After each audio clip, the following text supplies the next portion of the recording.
నేను కోరుకుంటా ఉన్నాను. అలాగే తెలంగాణ నుంచి నల్లమల చెంచుబెండకు చెందిన శివాన్ని 18 ఏళ్ళ యువకుడు కావచ్చు, అరకు పాడేరు ప్రాంతంలో నక్సలైట్ అవుదాం అనుకున్న ఒక బాబురావు కావచ్చు, వీరికి రేపటిపై నమ్మకం కల్పించింది జనసేన. అది పర్టికులర్లీ వల్నరబుల్ ట్రైబ్ గ్రూప్ చెందిన వర్ణానికి చెందిన బాబురావు ఈరోజు నక్సలిజం ఆలోచనలు వదిలి ప్రజాస్వామ్య వ్యవస్థపై నమ్మకం పెట్టుకుని జనసేన తరపున వార్డు మెంబర్గా గెలిచి ఉప సర్పంచ్గా ఎదిగాడు.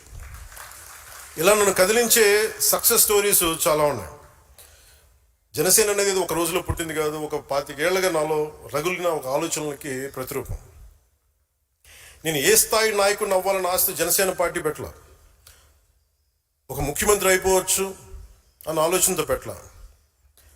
ఒక పార్టీని పెడితే ఎంత సమాజంలో ఎంత మార్పు తీసుకురాగలం.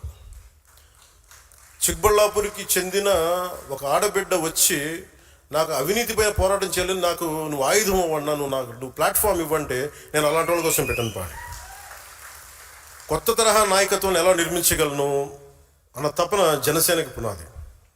ఒక్కడిగా ప్రారంభమైన జనసేన 100% విజయం సాధించిందంటే కారణం ఉమ్మడి పోరాటం. ఇది నా వల్ల సాధ్యం అవ్వలేదు. నా మీద నమ్మకంతో నాతో నడిచిన మీ అందరికీ ఈ విజయాల్లో నేనెంత భాగస్వామ్యం నాకుందో మీకు అంతే సమాన భాగస్వామ్యం. ఏ రాష్ట్రానికి వెళ్ళిన జనసేనకి ప్రత్యేకమైన గౌరవం ఉంది.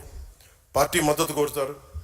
అది మహారాష్ట్ర కావచ్చు, తమిళనాడు కావచ్చు, కర్ణాటక కావచ్చు.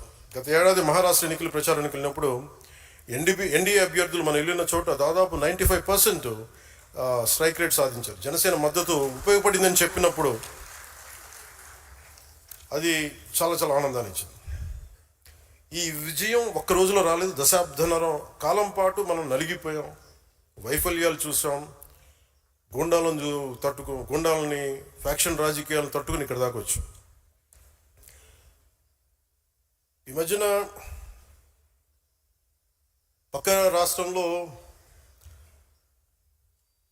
అక్కడ ఒక పార్టీ పెట్టి విజయం సాధించి ముఖ్యమంత్రి అవ్వగానే మన ఆంధ్రప్రదేశ్లో చాలామంది మీరు కూడా అలా చేసి ఉండాల్సిందని చెప్పి నాకు తెగ మెసేజ్లు పంపిస్తూ ఉన్నారు.